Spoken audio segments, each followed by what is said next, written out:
희망의 시간입니다. 우리 아침 예배로 하나님 앞에 함께 나가겠습니다. 오늘은 사사기 2장 1절에서 10절까지의 말씀을 우리 함께 읽으시고 하나님 말씀을 나누겠습니다. 제2장.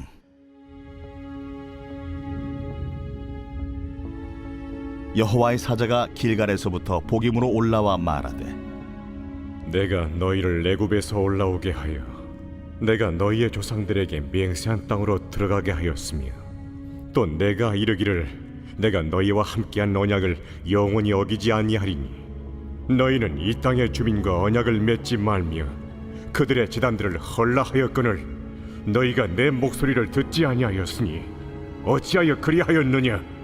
그러므로 내가 또 말하기를 내가 그들을 너희 앞에서 쫓아내지 아니하리니 그들이 너희 옆구리에 가시가 될 것이며 그들의 신들이 너희에게 올무가 되리라. 여호와의 사자가 이스라엘 모든 자손에게 이 말씀을 이르매 백성이 소리를 높여 운지라. 그러므로 그곳을 이름하여 복임이라 하고 그들이 거기서 여호와께 제사를 드렸더라. 전에 여호수아가 백성을 보내매 이스라엘 자손이 각기 그들의 기업으로 가서 땅을 차지하였고, 백성이 여호수아가 사는 날 동안과 여호수아 뒤에 생존한 장로들 곧 여호와께서 이스라엘을 위하여 행하신 모든 큰 일을 본 자들이 사는 날 동안에 여호와를 섬겼더라. 여호와의 종 눈의 아들 여호수아가 110세에 죽음에 무리가 그의 기업의 경내 에브라임 산지 가스산 북쪽 딥낫 헤레스에 장사하였고, 그 세대의 사람도 다 그 조상들에게로 돌아갔고, 그 후에 일어난 다른 세대는 여호와를 알지 못하며 여호와께서 이스라엘을 위하여 행하신 일도 알지 못하였더라. 자, 오늘의 본문은 여호와의 사자가 길갈에서 복임에 이르러 이스라엘 백성에게 말하는 장면으로 시작이 됩니다. 우리 2절까지의 말씀을 제가 좀 각색해서 얘기를 해보자면 이런 겁니다. 자, 내가 너희를 애굽에서 올라가게 했는데, 그러니까 하나님이시죠. 너희 조상들에게 맹세한 땅으로 들어가게도 했는데, 내가 너희와 함께한 언약을 영원히 어기지 않고 지키겠다고까지 했는데, 내가 말한 그 두 가지, 너희는 이 가나안 땅의 주민과 언약을 맺지 말고 그들의 우상 제단을 다 헐어버리라 했는데, 아니 너희가 내 목소리를 듣지 않아? 왜 그렇게 행한 거니? 지금 라고 여호와의 사자가 이스라엘 백성들을 아주 꾸짖고 있는 장면이에요. 자, 이 꾸짖음을 통해서 우리가 알 수 있는 게 뭘까요? 이스라엘 백성이 출애굽을 하고 또 약속의 땅으로 올 수 있었던 모든 핵심에는 바로 하나님의 약속이 있었다는 거예요. 바로 언약의 하나님이죠. 그러니까 하나님은 약속하신 그 말씀을 신실하게 지금까지 증명해 오셨어요. 자, 여호와의 사자는 그걸 얘기를 한 거죠. 이스라엘 백성이 하나님 말씀에 순종하지 않고, 아니 가나안 주민들과 이걸 뭐 언약도 맺고 쫓아내지도 않고 뭐 그냥 나름대로 상부상조하면서 살고 있는 이 모습이 하나님은 자신이 무시를 당한다고 여기신 겁니다. 말씀을 듣지 않고 언약을 위반한 것으로 지금 여호와의 사자에게 말을 하고 있는 거예요. 여러분, 하나님을 잊은 이스라엘 백성 어떻게 돼갈까요? 많은 문제가 생기죠. 자, 3절이 이게 바로 결과입니다. 위반의 결과. 하나님은 가나안 주민을 이스라엘 백성 앞에서 쫓아내지 않겠다고 말씀하세요. 자, 이게 주어가 중요한데 하나님이세요. 하나님이 가나안 주민을 이스라엘 백성에게 허락한 땅에서 그냥 살게 하겠다는 거예요. 그리고 이스라엘이 쫓아내지 못한 가나안 족속과 그들의 이방 신들이 이스라엘 백성들이 그 땅에서 사는 내내 옆구리에 가시가 되고 그들의 이방 신들이 올무, 덫이 된다고 말을 하는 거죠. 곳곳마다 함정이 있다라는 거예요. 참, 이런 인생 힘들죠? 자, 이제 백성의 반응이 등장해요. 4절에 보면 이스라엘 백성은 자신들의 죄를 깨닫습니다. 그렇죠. 깨달아야죠. 이 대목에서. 소리를 높여 울려요. 그리고 이곳의 이름을 복임이라고 부릅니다. 그리고 거기서 여호와께 제사를 드립니다. 자, 지금까지는 이스라엘의 백성이 광야 세대가 남았어요. 광야 세대는 만나 메추라기를 먹고 구름기둥 불기둥 세대죠. 하나님의 살아계심을 날마다 본 사람들이에요. 자, 그 사람들은 하나님의 어미하심, 하나님의 능력, 하나님의 신실하심, 이걸 다 아는 사람들입니다. 자, 그러니까 이제 이런 반응을 보이는 거예요. 제사 드리고 울고 회개하고. 자, 그런데 너무 안타까운 건 이 회개의 모습이 그래 오래 가지를 못해요. 이 그들의 울음을 보면 말 그대로 가나안 정복 종정을 앞두고 예전에 이 길갈에서 행했던 할례 유월절, 이걸 기억하게 하죠. 자신들의 불신앙의 모습을 비교해 보면서 그래 맞다, 우리가 하나님의 인도하심을 등졌구나, 우리가 요나처럼 아유 하나님 나 글로 안 갈래요 하면서 날마다 성만 냈구나. 자, 이런 어떤 모습이 착 깨달아지면서 울었어요. 이 회개의 모습이 계속 유지가 돼야 되잖아요. 이게 오래 못 간다는 거예요. 자, 여러분, 이 모든 과정이 5절까지의 내용입니다. 그리고 이제 10절까지의 내용은 이스라엘이 근본적으로 이렇게 하나님 앞에 등을 돌린, 하나님을 무시하고 철저히 하나님과 등지게 된 그 원인을 좀 얘기를 해주고 있어요. 이게 참 중요해요. 이스라엘은 가나안 땅에 정착해서 그 땅에 살아갔습니다. 이스라엘 백성이 가나안 땅에 정착하기 시작한 당시에는 광야 세대의 주역 히어로인 원래 리더 여호수아가 살아있었죠. 여호와의 종이었던 여호수아는 하나님의 말씀에 온전히 순종하며 이스라엘 백성을 가나안 땅으로 이끌었어요. 하나님 말씀에 순종함으로 놀라운 기적을 경험했던 이스라엘 백성. 실수하고 연약한 모습은 덜어 있었지만 그래도 하나님을 잘 섬겼어요, 나름대로. 근데 여호수아와 함께 살았던 장로들, 이제 함께 했던 리더들이죠. 그들도 살아 있었습니다. 자, 중요한 건 뭐냐면 여호수아가 110세에 죽어요. 오늘 말씀해 보면. 그리고 그 시대에 여호수아와 함께 했던 하나님의 살아계심을 경험한 광야 리더들도 다 죽습니다. 지금 이스라엘에 누가 남았죠? 이제 가나안 세대, 다음 세대가 남은 거예요. 그러니까 이들은 여호와를 알지 못하죠. 가나안에 들어와서 태어난 사람들이라. 그러니까 하나님의 행하심을 기억하지 못하는 세대예요. 자, 가나안에 정착한 이스라엘 백성들은 하나님의 행하셨던 그 놀라운 일, 약속을 이루시는 것을 기억지 못하는 세대가 되었어요. 자, 그러다 보니까 이 사람들의 기본적인 멘탈리티는 어떨까요?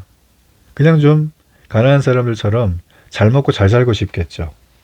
전쟁 그렇게 하니 좀 남아있긴 한데 적당히 하지 뭐. 자, 우리 조약이나 맺자. 그랬겠죠. 그렇죠? 예. 그러면서 자기들이 농업을 못하니까 어제 말한 것처럼 이 가나안 족속들은 농업의 달인들이잖아요. 그러니까 그 사람들의 기술, 힘, 노하우를 좀 빌리는 게 뭐가 나쁘겠냐. 일을 지혜롭게 해야 되지. 우리가 그럴 때 많이 있죠. 그죠? 이거 하나님이 하지 말라고 그랬는데. 동성애는 절대 하면 안 되는데 이런 거 예를 들자면 되게 많아요. 따지고 보면 그런 것들이. 그죠? 자, 지금 이제 그런 상황 속에서 이들은 어떤 판단을 했을까? 오늘 본문이 우리에게 말해주는 거예요. 자, 그들의 판단은 평안히 사는 걸 기준 삼았어요. 그러니까 어떻게 되나요? 가나안 땅의 주민들, 그들의 우상을, 제단을 헐고 그들의 모든 풍습을 쫓지 않기 위해서 다 척결을 해야 되는데 안 그랬죠? 예. 자, 그들은 지금 눈앞에 보이는 이익이 이걸 버리는 게 너무 힘들었어요. 그리고 이게 어리석은 일로 여겼어요. 그러니까 하나님 말씀이 떨어졌고 지금까지 지켜왔다는 걸 여호와의 사자가 다 말해줬는데도 불구하고 그들은 눈앞에 보이는 이익 때문에 말씀 순종을 저버렸다. 이게 우리의 모습이죠. 자, 여전히 그들은 오늘 여기 말씀에 하나님께 제사도 드리고 말씀을 듣고 울기도 해요. 하지만 그들의 이 믿음은 지금 이제 선배들의 믿음이에요. 광야 세대. 다음 세대, 이 가나안 세대에게는 어떤 영향도 줄 수가 없어요. 왜냐하면 그들은 더 이상 하나님의 도우심을 구하지도 않거든요. 자, 이런 삶의 태도로 인해서 다음 세대는 잠깐 부모 세대가 좀 회개하는 것 같은데 요지부동이죠. 하나님 없이도 사는데 문제가 없네. 자, 그들의 세대는 오히려 가나안의 문화에 익숙해져요. 그리고 하나님을 경험하기보다는 가나안의 우상을 받아들입니다. 참 참담한 상황이죠. 하나님을 알지 못하고 하나님과 단절이 생기면 어떤 상황과 결과가 벌어지는지 그 비극적이고 처참한 이야기를 사사기는 하나도 빠짐없이 매일 우리에게 해줄 겁니다. 여러분, 모든 문제는 하나님을 알지 못하는 데서 생깁니다. 내가 공부를 못한다거나 내가 집안이 별로라거나 내가 성별이 원하는 성별이 아니라거나 여러분, 이런 건 개의치 않아요. 인종, 민족, 국가, 기타 등등 내 모든 환경은 사실 별 문제가 되질 않습니다. 모든 문제의 핵심은 뭐냐면 하나님을 알지 못한다. 자, 이것 때문에 생긴다라는 거예요. 지금 이스라엘 백성이 부모 세대는 하나님을 강제적이든 좋든 싫든 경험하고 왔던 세대이기 때문에 하나님을 무서워하고 두려워하고 나름 경외는 했죠. 실수도 많았지만. 그런데 그들이 다 돌아가시고 나니까 지금 그 신앙의 열매라고 할 수 있는 그의 자녀들, 다음 세대들, 지금 하나님을 믿고 따를 수가 없잖아요. 여호와의 사자가 책망하고 이스라엘 백성이 회개하는 모습이 지금 4절에 등장을 했지만, 자, 이는 과거에 가졌던 하나님 앞에 열렬한 신앙을 생각나게 하는 장면이죠. 그런 안타깝게도 사사기에서 이스라엘이 이렇게 반응하는 건, 자, 오늘 이 본문이 마지막이에요. 광야 세대가 다 죽었어요. 그리고 이제 본문 이후에는 이제 이런 어떤 회개의 몸부림이 전혀 나오질 않아요. 가나안 세대는, 이 자녀 세대는 여호와를 잊었는데 그냥 살아갑니다. 가나안화돼서. 오늘 본문은 그 출발점을 잘 보여줘요. 너무나 놀랍죠? 너무나 안타깝죠? 그들이 하나님을 잊고 살아도 별 문제가 없다. 여기에 대한 문제의식을 전혀 갖지 않는 세대가 되었어요. 오늘날 우리 한국교회를 한번 들여다보면 좋겠습니다. 특별히 저희 교회를 또 들여다보면 좋겠는데, 저희 교단만 해도 주일학교, 교회학교가 없는 데가 반이 넘는다 그러죠. 몇 년 전 통계에 의하면. 지금은 그 분포가 더 높아지지 않았을까라는 생각을 합니다. 자, 이건 뭘 방증하는 건가요? 예, 우리 광야 세대인 우리 부모 세대가 신앙생활에 제대로 못했다는 거예요. 예, 신앙생활의 열매가 하나도 없다는 거죠. 왜 그런가? 이런 부분에 대해서는 우리가 많이 살필 필요가 있지만, 저는 이 한국 사람의 독특한 이 종교적인 감수성, 초월의 신앙이 아니라 현세 기복적인 신앙, 눈에 보이는 게 전부인 신앙, 내가 이 땅에서만 잘 되고 싶은 신앙, 자, 이런 신앙이 너무나 크다고 봐요. 이 땅에서 잘 되는 신앙의 특징이 무엇이에요? 내가 안 되면 하나님 없는 거예요. 하나님은 무능한 분. 신앙이란 뭡니까? 현실 세계를 뛰어넘는 이상의 세계, 초현실의 세계죠. 그래서 초월의 하나님이 신앙이에요. 초월의 하나님 우리가 알 수 있나요? 모르죠. 그 하나님이 우리에게 주든 안 주든 우리는 우리 소관이 아닌 거죠. 그 초월의 하나님을 신뢰하는 이유는 딱 하나죠. 세상이 불확실하고 모순이 많으니까 세상에 그 어떤 사람의 말, 국가나 권력, 제도, 자기의 신념, 자기 자신을 믿고 살 수가 없잖아요. 근데 초월의 하나님은 어떻습니까? 초월의 하나님은 우리의 이성과 생각과 3차원을 뛰어넘는 분이라 그분은 언제든지 동일하게 신뢰할 수 있는 분이에요. 신앙이란 초월입니다. 신앙이란 이 광야 세대처럼 그냥 문제 생기면 절절매고 울면서 해달라 그러고, 문제 끝나고 나면 그냥 또 등 돌리고 나가가지고 자기 마음대로 살고, 그게 신앙생활이 아니라는 거예요. 자, 그 결과가 오늘 말씀에 이제 사사기 전체를 출발하는 자녀 세대의, 다음 세대의 불신앙으로 나타나가 있는 것입니다.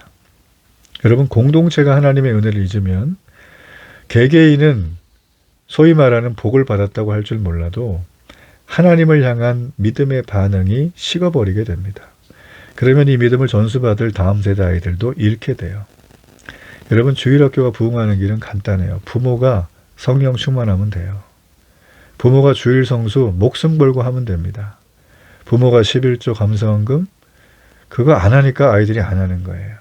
그리고 봉사, 또 양육 훈련 받고 성경을 배우는 거, 열렬히 믿음으로 살아가는 초월의 신앙, 이거 보여주면 아이들은 다 따라옵니다. 결국 주일날 딱 1시간 교회에 맡겨놓고 아이들의 신앙이 다윗과 요나단처럼 성장하기를 바라는 이 그릇된 부모들의 이기적인 아주 불손한 그 신앙의 관이 지금 아이들을 다 망치고 있다.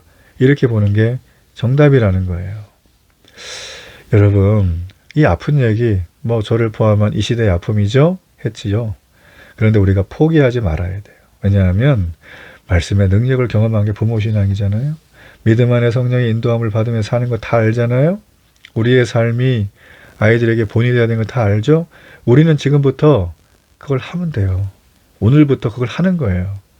여러분, 그래서 함께 분발하고 하나님 말씀을 붙들고 실패를 답습하지 말고 이제 하나님 주시는 놀라운 은혜와 믿음으로 하나님을 잊지 않으면 문제가 안 생긴다는, 자, 이걸 명심하고 믿음의 길을 걷기를 축복합니다.